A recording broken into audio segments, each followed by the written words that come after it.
तो उन्होंने अपनी अनुभूति बताई। बोले महाराज जी, हम लोग वहाँ तरस जाते हैं संत दर्शन के लिए। भारत की धरती से कोई पहुँच जाए, कथावाचक ही पहुँच जाए तो लगता है चलो भारत से कोई आया है धर्मोपदेशक। वहाँ लोग बहुत व्यस्त रहते हैं, फुर्सत किसी को है नहीं, लगता है एक झलक मिल जाए। साधु ब्राह्मण का दर्शन नहीं होता है। और कहते जैसे ही वहाँ से फ्लाइट से उतरते हैं तो एयरपोर्ट से ही संतों का दर्शन शुरू हो जाता है। और फिर अयोध्या, वृंदावन, चित्रकूट चले गए तब तो कहने ही क्या, ये तो संतों की सराह है। यहाँ तो जिधर देखो वहाँ महात्मा। तो कहते जो संत दर्शन का सुख, सत्संग का सुख, कथा कीर्तन का सुख, श्री रामनवमी, जन्माष्टमी और बड़े बड़े यज्ञादि महोत्सव का सुख, जो सुख यहाँ आने पर मिलता है वो सुख वहाँ की विलासवादी लोगों के बीच में, भोगी विलासी लोगों के बीच में, वहाँ की धरती पर वो सुख उपलब्ध नहीं।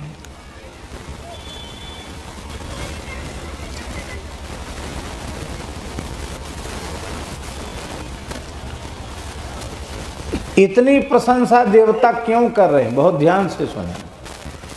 मुकुंद सेवौ पैकम स्पृहाहिना, देवता कह रहे हैं हम तरसते रह जाते हैं भगवान की सेवा के लिए, हमको सेवा नहीं मिलती है।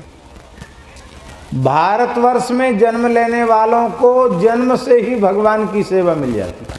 अरे जन्म के पहले मिल जाती है। आप लोगों ने जन्म के पहले कैसे? गर्भिणी माता मंदिर में दर्शन करने आई, उसने मंदिर की परिक्रमा बाहर से की तो उसकी तो परिक्रमा भक्ति, प्रदक्षिणा भक्ति हो ही गई, गर्भगत जीव की भी प्रदक्षिणा भक्ति होगी। गर्भिणी माता ने श्रद्धा पूर्वक चरणामृत लिया तो गर्भगत जो जीव है उसको भी चरणामृत मिल गया, उसको भी प्रसाद मिल गया। प्रहलाद जी ने बाहर थोड़ी ही कथा सुनी, प्रहलाद जी ने अपनी मैया के पेट में कथा सुनी।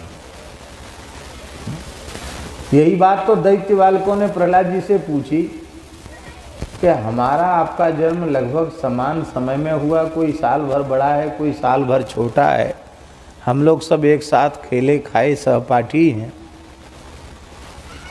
और यहाँ तो कोई बढ़िया ज्ञान की बातों का माहौल है ही नहीं, वातावरण ही नहीं। दैत्यों के विश्वविद्यालय में केवल दो ही चीज़ें सिखाई जाती हैं, अर्थ और काम। धर्मशास्त्र और मोक्ष शास्त्र के लिए वहाँ कोई स्थान नहीं।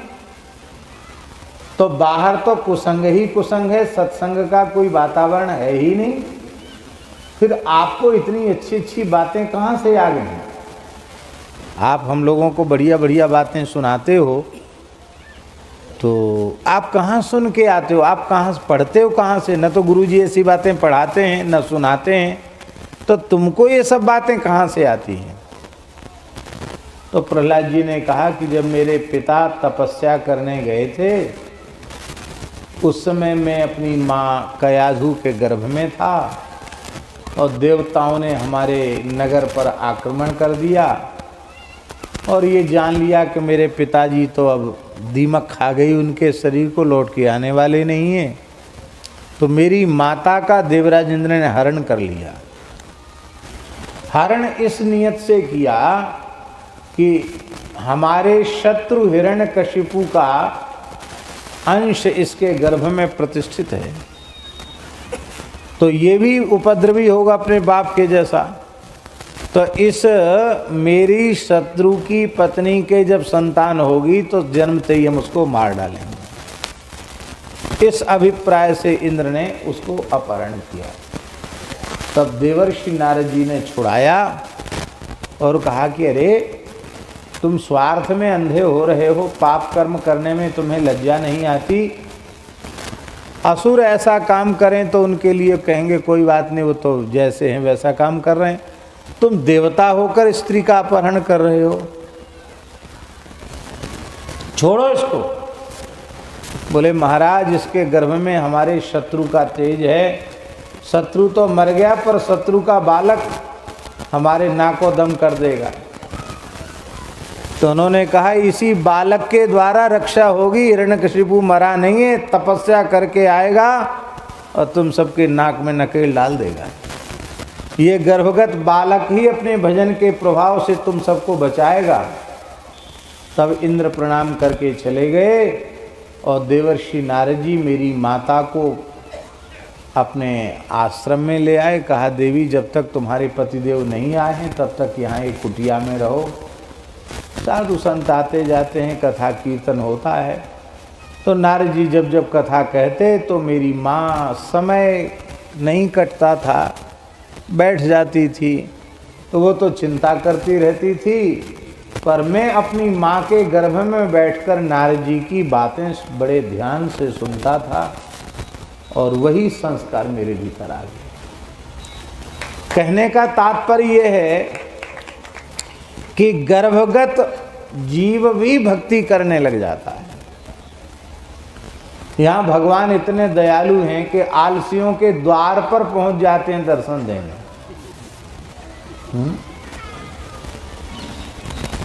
अब वो कौन सी यात्रा निकलती? जल यात्रा, जल विहार यात्रा। विमान निकलते हैं जल विहार यात्रा वाले दिन। तो जो लोग मंदिरों में दर्शन कर, मंदिरों में कोई ठाकुरी विमान निकलते तो आँख थोड़ी बंद कर लेंगे। भगवान इतने दयालु हैं कि रथ यात्रा के समय, विमान यात्रा के समय आलसियों के दरवाजे पर आ जाते, भैया कर लो दर्शन, तुम मंदिर नहीं आ सकते, हम ही आ गए।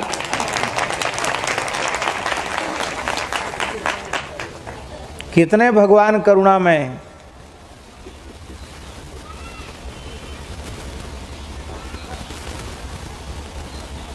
लोग रजाई नहीं छोड़ रहे। यहाँ बुंदेली में रजाई नहीं बोलते, पल्ली बोलते हैं। पल्ली, गद्दा पल्ली, गद्दा पल्ली बोलते हैं ना। गद्दा जो है ना वो पुरुष है, पल्ली उसकी गृहिणी है। हाँ, गद्दा पल्ली, गद्दा की गृहिणी है पल्ली, इसलिए गद्दा पल्ली की जोड़ी है। तो सर्दियों में लोग पल्ली के भीतर परे भए हैं और कुछ प्रेमी लोग ढोलक झाल मजीरा लेकर के कीर्तन करते हुए प्रभात फेरी निकालते हैं। तो अब उनकी प्रभात फेरी जो निकालते हैं वो तो उनको तो पुण्य है ही है। सूर्योदय के पहले उठ करके और निकलते हैं तो स्वास्थ्य के लिए भी लाभकारी है, और इतने जीवों को हरिनाम सुनाते हैं तो उनसे बड़ा दाता कौन है, उनसे बड़ा दानी कौन है। पर जो आलस्य प्रमाद में पड़े हुए जीव हैं, और पल्ली में परे परे भी उनके कान में नाम चला जाता, उनको नाम दान मिल जाता है।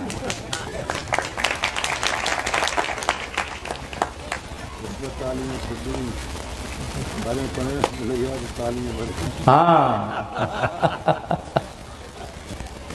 तो इस प्रकार से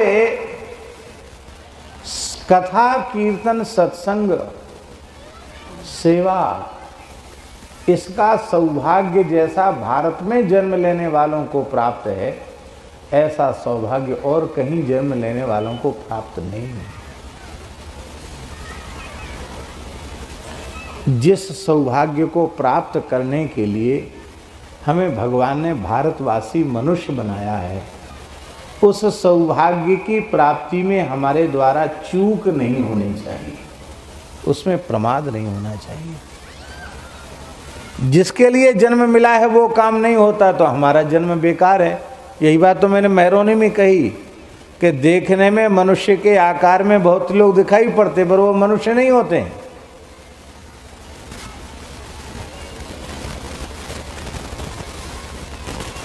न यत्र वैकुंठ कथा सुधापगा न साधवो भागवतास्तदाश्रया न यत्र यज्ञेश मखा महोत्सवा सुरेश लोकोपि न वै ससेव्यताम। भले ही वह इंद्र का ही लोक क्यों न हो, वह रहने योग्य नहीं है, सेवन करने योग्य नहीं है, निवास करने योग्य नहीं है, जहां भगवान की कथा सुधा गंगा नहीं बहती है। नयत्र वैकुंठ कथा सुधापगा न साधवो भागवता तदाश्रया। भागवता साधव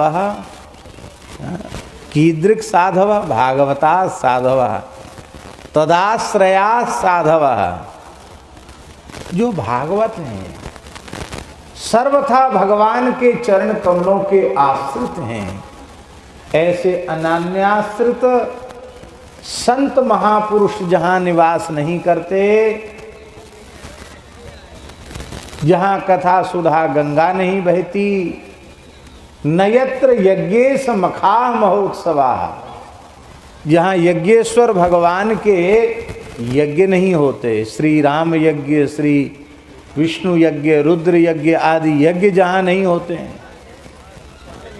जहां श्री रामनवमी, जन्माष्टमी आदि के उत्सव नहीं होते, गणेश चतुर्थी, शिवरात्रि, दीपावली, होली, दशहरा जैसे पवित्र त्योहार नहीं होते, हर त्योहार भगवान से जुड़ा हुआ है, हर त्योहार भगवान की आराधना उपासना से जुड़ा हुआ है, ऐसा जहां नहीं होता, भले ही वह इंद्र का लोक ही क्यों न हो, वो रहने के लायक नहीं।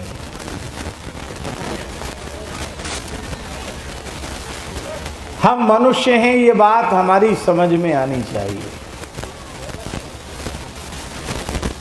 फिर हमारे जीवन में मनुष्यता आ जाएगी। बहुत से लोग ऐसे हैं जो छूटते ही कह देते महाराज कलयुग है। क्या कहते हैं?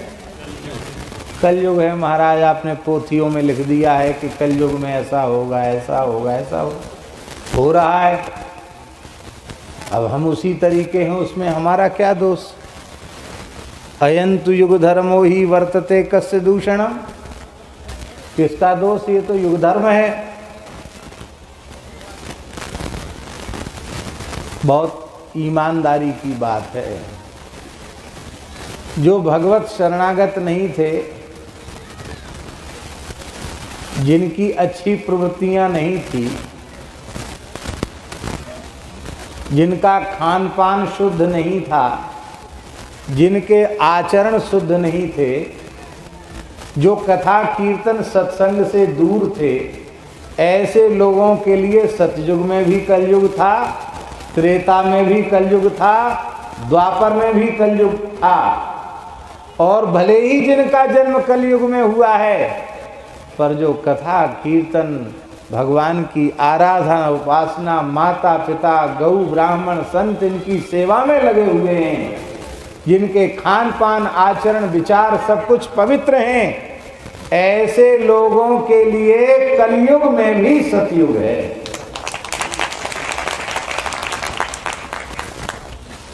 आचार्य जी, भले ही हम कलयुग में पैदा हुए हैं, लेकिन कलयुग में पैदा होकर भी हम सतयुग में जी सकते हैं। ये अधिकार, ये स्वतंत्रता भगवान ने हमें प्रदान की। हम कलयुग में पैदा होकर भी सतयुग में रह सकते हैं।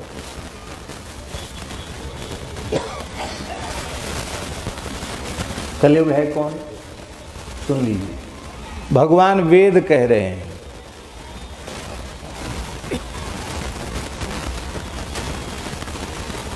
कि जो मुर्दे की तरह पड़ा हुआ सो रहा है वो कलयुग है। वो जो उठ के बैठ गया, अभी नींद पूरी तरह खुली नहीं है, जम्हाई ले रहा है, ऐसे अंगड़ाई ले रहा है, वो द्वापर है। जो उठ के खड़ा हो गया काम करने के लिए, अच्छी प्रवृत्ति के लिए, वो त्रेता है। और जो अच्छे काम में लग गया वो सतयुग है।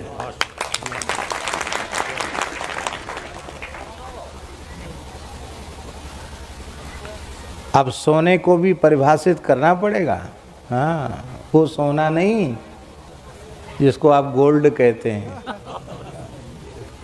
वो सोना नहीं जिसको डॉक्टर कहते हैं कि इतने घंटे तो सोना ही पड़ेगा, वो सोना नहीं। मोह निशा सब सोवनिहारा, देखहि सुपन अनेक प्रकारा। या निशा सर्वभूतानां तस्याम जागर्ति संयमी। मोह की रात्रि, ममता की रात्रि, ममता तरुण तमी अधियारी।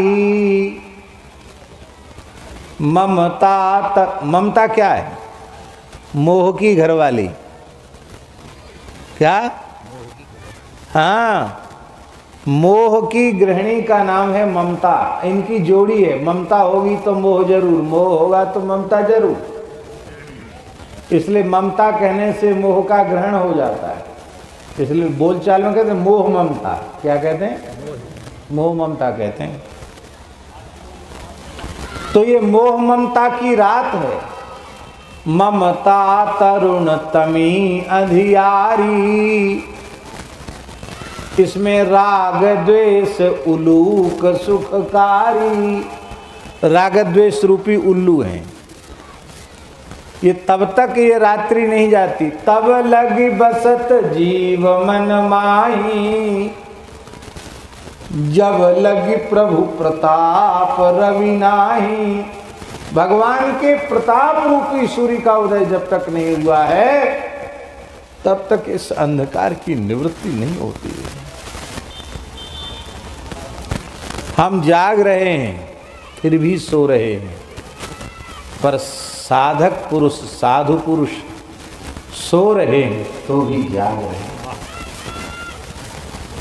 आपको दिखाई पड़ रहा है कि खर्राटे बज रहे हैं, सो रहे हैं, पर सो नहीं रहे, वे जाग रहे हैं। जो सदा सावधान है वो जागृत है।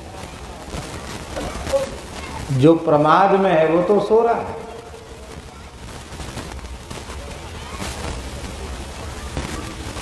पांच दोष जिसके जीवन में नहीं है, वो कलयुग में पैदा होकर भी कलयुग में नहीं है, सतयुग में।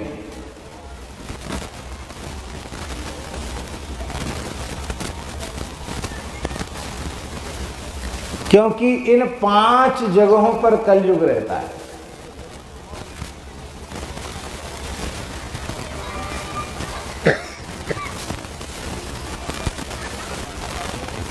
इन पांच जगहों पर कलयुग रहता है।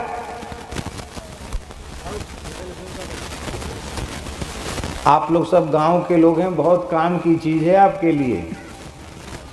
आप यदि आज हमारी बात जो हम कह रहे हैं भगवान की प्रेरणा से सुन लेंगे और इसको धारण कर लेंगे, तो हमें विश्वास है कि आपके जीवन में पूरा परिवर्तन हो जाएगा। आपको 7 दिन की कथा और 9 दिन की कथा नहीं, आपकी तो ये आधा पौन घंटे की कथा में ही आपका कल्याण हो जाएगा। आप केवल धारण कर लो, सुन लो जो हम कहना चाहते हैं। 5 बुराइयां यदि हमारे जीवन में हैं तो हम कलयुग में हैं, क्योंकि 5 बुराइयों में कलयुग रहता है। पहला दोष जूत। जूत माने जुआ। क्या? जुआ। जुआ में कलयुग है।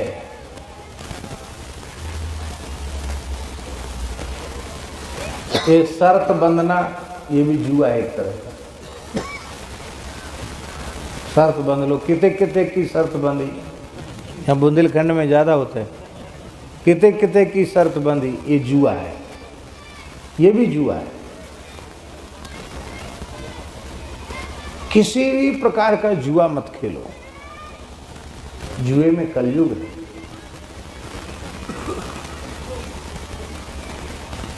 जुआरी कभी सत्य नहीं बोलता, झूठ ही बोलेगा। ज्यूतम छलयतामस्मि। ज्यूतम छलायताम द्वितम अस्मि। इसका मतलब छल के जितने प्रकल्प हैं उनमें सर्वोत्कृष्ट है जुआ। छल से ही भरा हुआ है। युधिष्ठिर को पराजय का मुंह नीचा क्यों देखना पड़ा? वो बेचारे सीधे साधे सरल और शकुनी छल कपट वाला। तो जुआ छल का ही तो नाम है जुआ। जुए में कलयुग रहता है।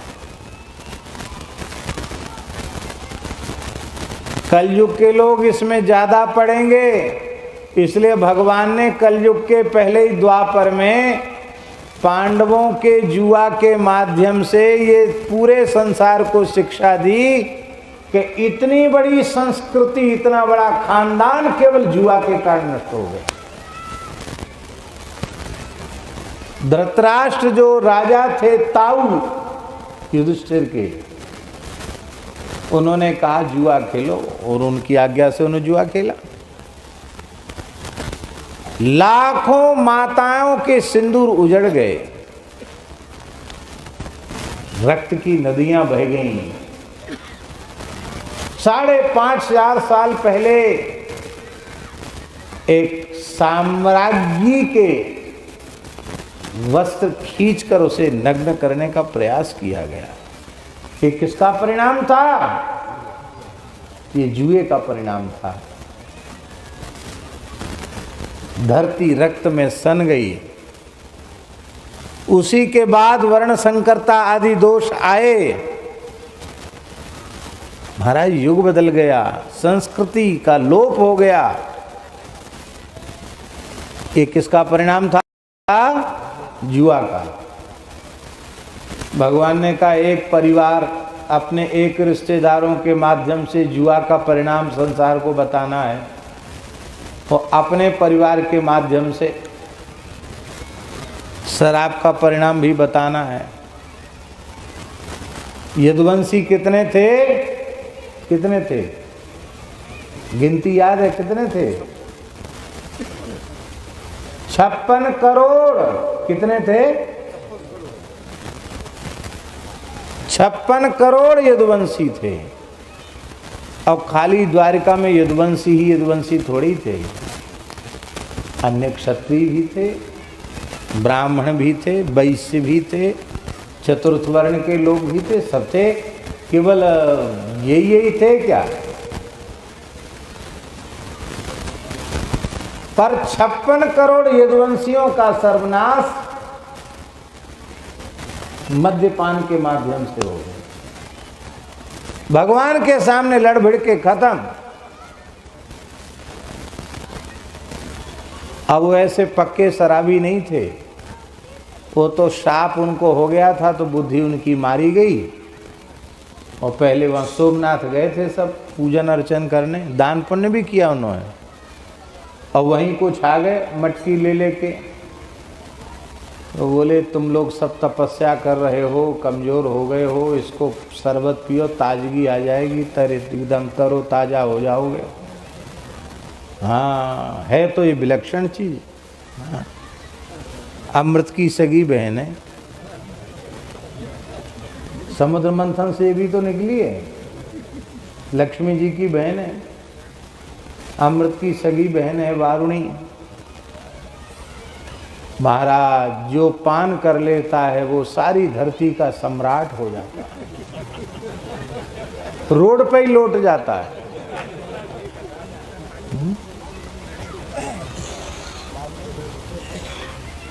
उसको नाली में ही गंगा जी का दर्शन होने लग जाता है। और चंदन पुष्प के अर्चन से उस पर कोई प्रभाव नहीं पड़ता। जूता चप्पल का अर्चन जब होता है तब उसका असर कम होता है।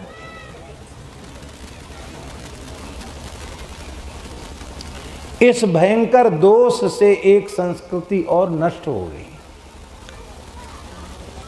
द्वारिका समुद्र में डूब गई। इसकी जरूरत नहीं थी, पर हम लोगों को सिखाने के लिए भगवान ने ये घटनाएं घटाई। प्रेरणा लो, इतने बड़े खानदान इन दो बुराइयों के कारण नष्ट हो गए। यदि तुम्हारे जीवन में कहीं जुए की लत पड़ गई, शराब की लत पड़ गई, तो तुम्हारा सर्वनाश निश्चित है।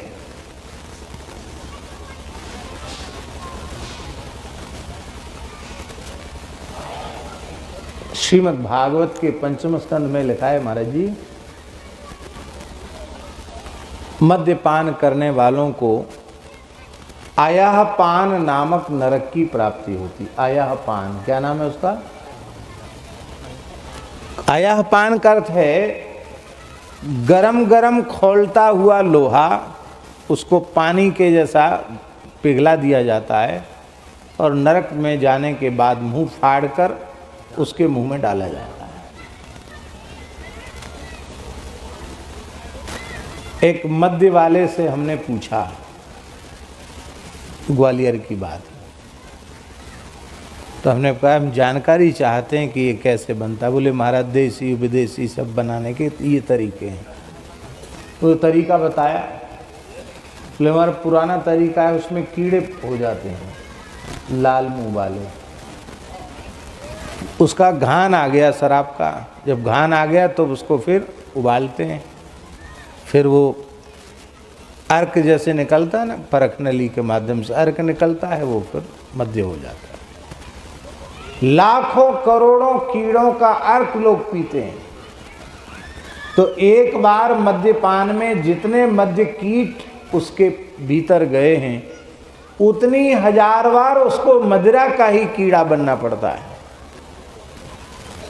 इसलिए मद्यपान करने वाले का मोक्ष नहीं, उसकी भारी दुर्गति होती है।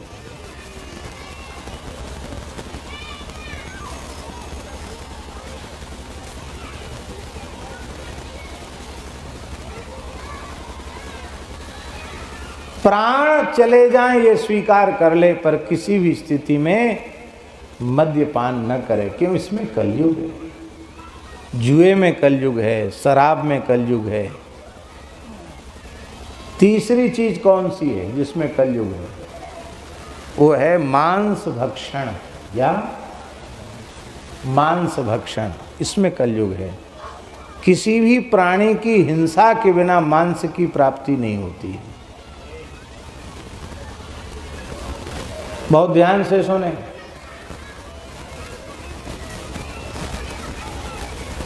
बहुत से लोग ऐसा कहते हैं, बुंदेलखंड की बात बता रहे हैं।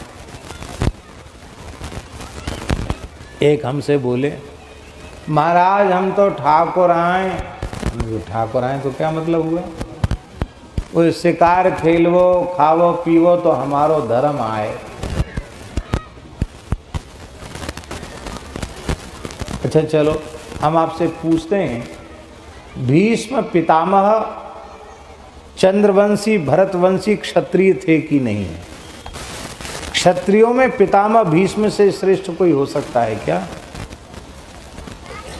क्षत्रियों में धर्मराज युधिष्ठिर से श्रेष्ठ कोई हो सकता है क्या? पर महाभारत में भीष्म पितामह अनुशासन पर्व में धर्मराज युधिष्ठिर को बोल रहे हैं, हे युधिष्ठिर, जो मांस शब्द का अर्थ समझ लेता है वह मनुष्य कभी मांस नहीं खाता है। जो मनुष्य मांस खाता है वह तत्काल अपने धर्म से नीचे गिर जाता है। वो क्षत्रिय क्षत्रियत्व से च्युत हो जाता है जो मांस खाता है। भीष्म पितामह कह रहे हैं। मांस शब्द का अर्थ क्या है? मांस, संस्कृत शब्द है ना, माम स, लिखने योग्य श्लोक है महाभारत का। मांस भक्षयते यस्मात् भक्षयिष्ये तमप्यहम एतन मांसस्य मांसत्वम अनुबुध्यस्व भारत। अनुशासन पर्व का श्लोक है। मांस भक्षयते यस्मात्, मांस भक्षयते यस्मात् भक्षयिष्ये तमप्यहम एतन मांसस्य मांसत्वम अनुबुध्यस्व भारत। हे भारत युधिष्ठिर, एतन मांसस्य मांसत्वम अनुबुध्यस्व, ये मांस के मांसत्व को जानो। क्या? माम माने मुझे, स माने वह। जब कोई व्यक्ति मांस खाता है तो जिस प्राणी का मांस वह खाता है उस प्राणी का आत्मा व्याकुल होकर के श्राप देता है, माम माने मुझे, स माने वह मुझे खा रहा है तो मैं भी उसे छोड़ूंगा नहीं, मैं भी उसे खाऊंगा ही। इसलिए मुर्गा खाओगे तो मुर्गा बनना पड़ेगा, बकरा खाओगे तो बकरा बनना पड़ेगा, अंडा खाओगे तो अंडा बनना पड़ेगा। जो चीज खाओगे उसी योनि में बार बार पैदा होना पड़ेगा। अशुद्ध आहार मत करो। आहार की अशुद्धि से आचरण अशुद्ध होंगे, विचार अशुद्ध होंगे, आप मनुष्यता की श्रेणी में नहीं रह जाएंगे। तो कितने दोष हुए? कितने वे? कौन कौन? मांस। चौथा दोष परस्त्री गमन, व्यभिचार, ये चौथा दोष। देखो, भगवान की कृपा से कोई साधु सन्यासी हो गया, विरक्त हो गया, तो उसे तो धन मात्र और स्त्री मात्र के आकर्षण का जीवन पर्यंत विष के समान त्याग करना चाहिए। भले ही भजन कमती करे कोई बात नहीं, पर धन और स्त्री के आकर्षण से जीवन पर्यंत अपने को बचावे। जहर के समान, जहर से भी जहर मानकर इनसे अपने मन को हटा के रखे। तो कम भजन साधन करे तो भी काम बन जाएगा।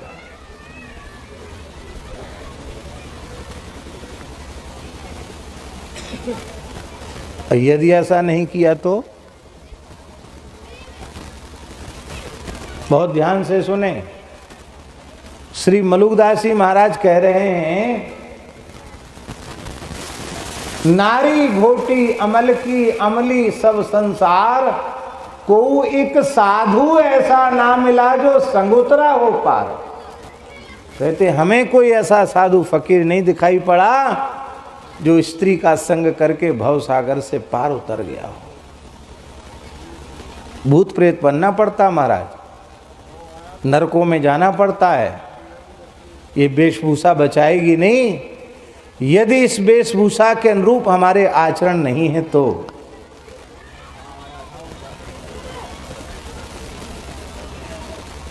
ये तो साधु का धर्म है। गृहस्थ का धर्म क्या है? बहुत ध्यान से सुने।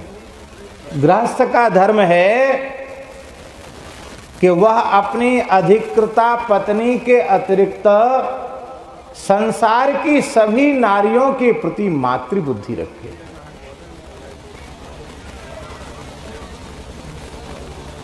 और अपने परिश्रम से उपार्जित जो धन है उसके अतिरिक्त किसी की भी संपत्ति को, धन को देखकर लालच न करे।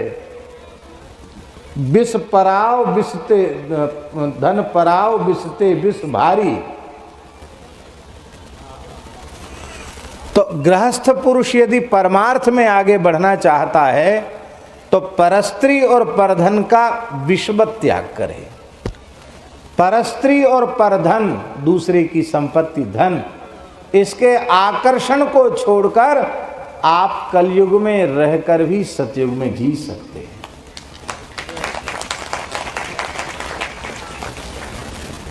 स्वधार निरतः पुमान, स्वधार निरत होने की महिमा है महाराज। स्वधार निरत जो होते हैं उन्हें निंदित नहीं माना गया है, उन्हें श्रेष्ठ माना गया है। कितने हो गए दोस्त? अब आखिरी सुन लो, 5वां।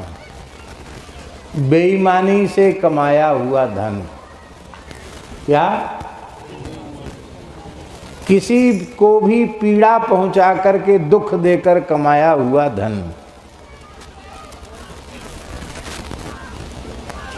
जैसे हमारे सुनने में आ रहा है कि दुनिया में तो इस महामारी कोरोना का संकट चला और कितने अर्थ पिशाच ऐसे भी इस समय पैदा हुए हैं जिन्होंने किडनी, भीतर की निकाल ली और भीतर के तमाम पार्ट्स शरीर के अंग निकाल लिए और वो मर गया, उसको सिलाई विलाई करके और मरा या मार दिया गया, भगवान जाने क्या हुआ।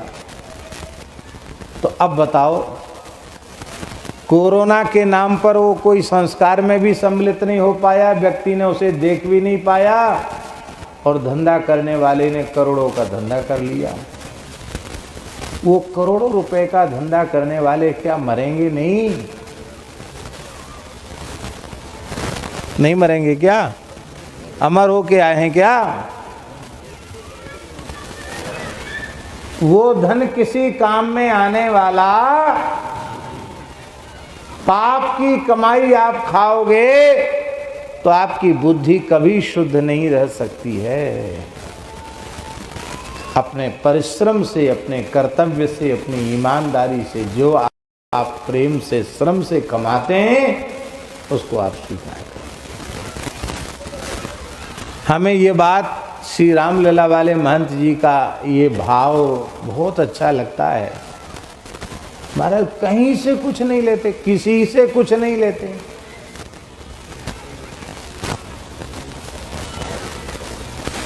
इनके पास बैठने वाले को बड़ा फायदा हो जाता है, क्योंकि जबरदस्ती लिफाफा मान लो दे दिया तो बगल वाले को दे देंगे तो उसको डबल हो जाएगा। ये किसी से दक्षिणा, भेंट दक्षिणा, कपड़ा लत्ता कुछ नहीं लेते। यहाँ साढ़ूमल की जो भगवान की खेती है उसी से यहाँ की सेवा, वहाँ की सेवा, और उसी से परमार्थ भी कर लेते हैं। अपने शरीर का सब निर्वाह उसी से हो जाता है। बहुत ऊंची बात है। ये है अपने श्रम से अर्जित जो धन है उसका आप उपभोग करेंगे तो आपका काम जल्दी बनेगा। एक जौनपुर जिले के महात्मा थे, समय तो ज़्यादा हो रहा, हम कह देते बड़ी अच्छी बात है, हम लोगों के लिए बड़ी उपयोगी बात है। जौनपुर जिले में एक महात्मा रहते थे, रामानंदी साधु थे। उनके एक शिष्य अभी भी हैं वृंदावन में, अच्छे वैद्य हैं।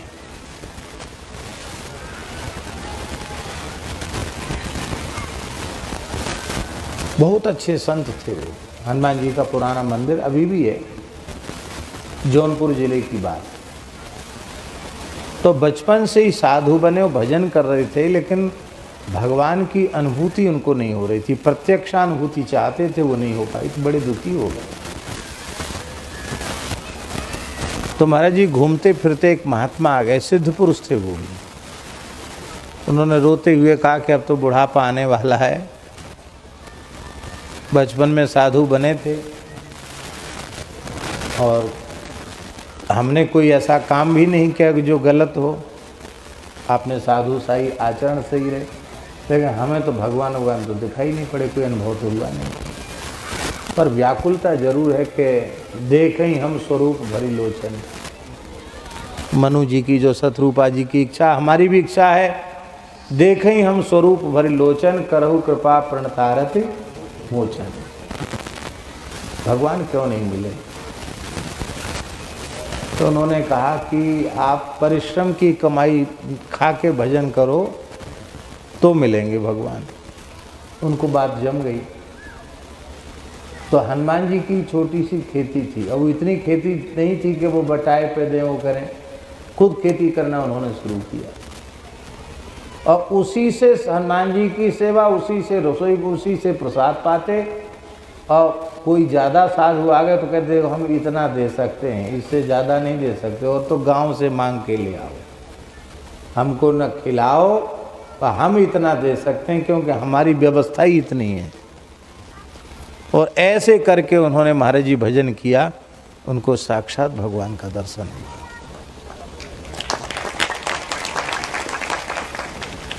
ब्रज में रमण रीति के मूल पुरुष, जो इस समय रमण रीति वाले महाराज जी हैं, इनके चौथी पांचवी पीढ़ी में मूल पुरुष श्री स्वामी ज्ञानदास जी महाराज। ज्ञानदास जी के बाद श्री स्वामी गोपाल दास जी महाराज हुए, उसके बाद श्री स्वामी हरिनाम दास जी महाराज हुए, उसके बाद श्री स्वामी ब्रजानंद जी महाराज जी वर्तमान में 5वीं पीढ़ी में महाराज जी हैं। तो श्री स्वामी ज्ञानदास जी महाराज जो थे महाराज जी, उन्होंने वहाँ बैठ के भजन किया। तो ठाकुर जी का अनुभव नहीं हो रहा था, बहुत विरह था, बहुत व्याकुलता थी। तो ठाकुर जी ने कहा कि महावन का एक बनिया वो मिट्टी का तेल देता था लालटेन जलाने के लिए, और आटा देता था, आलू नमक आटा ही देता था। तो बोले तुम उसका अन्न खा के भजन कर रहे हो इसलिए मेरी अनुभूति नहीं होती। ठाकुर जी ने स्वप्न में आके कहा। स्वप्न में दर्शन तो होता था, ध्यान में भी दर्शन होता था, प्रत्यक्ष दर्शन इसलिए नहीं हो रहा है। तब आपने वो भी अन्न, वो तेल लेना बंद कर दिया, वो लेना बंद कर, पैसा तो छूते ही नहीं थे। तो फिर ऐसी यमुना जी का जल पी लेते, और पत्तियां जो सूख कर के पत्तियां गिरती उनको पत्ती भी नहीं तोड़ते। शरीर ऐसा कमजोर हो गया। तब एक ठाकुर, बहुत गरीब ठाकुर थे, एक वो भी किसान आदमी थे, उनको खेत भी बहुत छोटा था ठाकुर साहब के पास, वो भगवान के बड़े भक्त थे। उनको ठाकुर जी ने स्वप्नादेश दिया कि एक संत इस तरह से भजन कर रहे हैं और बहुत समय से उनके पेट में अन्न नहीं गया है, पत्ती भी कभी खाते कभी नहीं खाते, उनके शरीर की रक्षा करो, तुम उनको चना पहुंचाओ। उनके खेत में चना हुए थे, तुम उनको चना पहुंचाओ। वो लेंगे नहीं तो मेरा नाम लेना कि भगवान की आज्ञा है। वो चना लेके गए तो 24 घंटे में एक मुट्ठी चना मटकी में भिजा देते थे और फिर 24 घंटे में एक बार उसको पा लेते थे। एकादशी को जल भी नहीं पीते थे। इस तरह से जब उन्होंने भजन आरंभ किया तो साक्षात रमण बिहारी जी उनके सामने प्रकट हो गए और ठाकुर जी से उन्होंने वर मांगा कि आहरनिश आपकी झांकी मेरे नेत्रों के सामने बनी रहे। हमारा सोना मुश्किल, सोए तो ठाकुर जी सामने, लघुसन का डोल डाल जाए तो ठाकुर जी सामने। बोले आपने वरदान मांग लिया, अब तो हम सदा सामने रहना पड़ेगा। तब ठाकुर जी से प्रार्थना की तो ठाकुर जी विग्रह रूप में विराजमान, रमण बिहारी जी के रूप में। बोले महाराज अब आप विग्रह रूप में विराजे। ठाकुर तब विग्रह रूप में विराजे।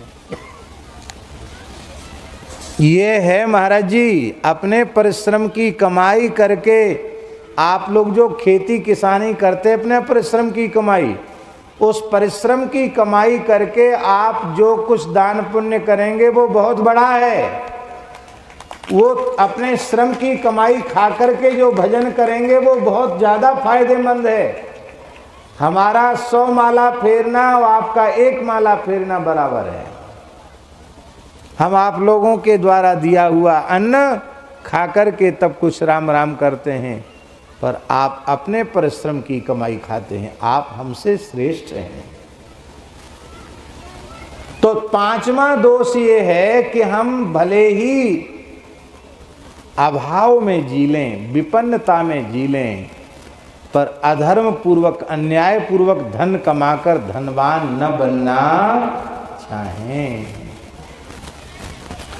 बेईमानी की कमाई व्यक्ति को कभी सुखी नहीं कर सकती है? बाहर से तो संपन्न बना देगी, भीतर से विपन्न बनाकर रखेगी। और कब सड़क छाप बन जाओ ये भी पता नहीं। हाँ, कब सड़क पे आ जाओ ये भी पता नहीं। इसलिए संतोष पूर्वक जियो। बेईमानी की कमाई खाकर धनवान बनने की इच्छा त्याग दो।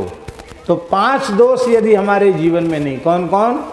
जुआ, शराब, व्यभिचार, मांस भक्षण और पाप की कमाई, ये 5 दोष यदि हमारे जीवन में नहीं हैं, और 5 दोष नहीं हैं, और मस्तक पर हम सुंदर तिलक धारण करते हैं, गले में तुलसी जी धारण करते हैं, एकादशी का व्रत करते हैं, कथा कीर्तन में बैठते हैं, सत्संग में बैठते हैं, तो भले ही हम कलयुग में पैदा हुए हैं, पर हम कलयुग में नहीं, हम तो सतयुग में जीते हैं। पैदा कलयुग में हुए पर जीते हम सतयुग में। हमें तब बहुत प्रसन्नता होगी जब ये पूरा गांव व्यसन मुक्त हो, सभी के मस्तक पर चंदन हो, तिलक हो, सभी के गले में तुलसी हो, सब भगवान के भक्त बने।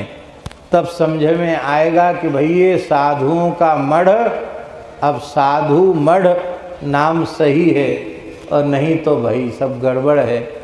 लेकिन फिर भी आप तो हमें बहुत अच्छे लगे, इतने भावुक लोग हैं आप सब।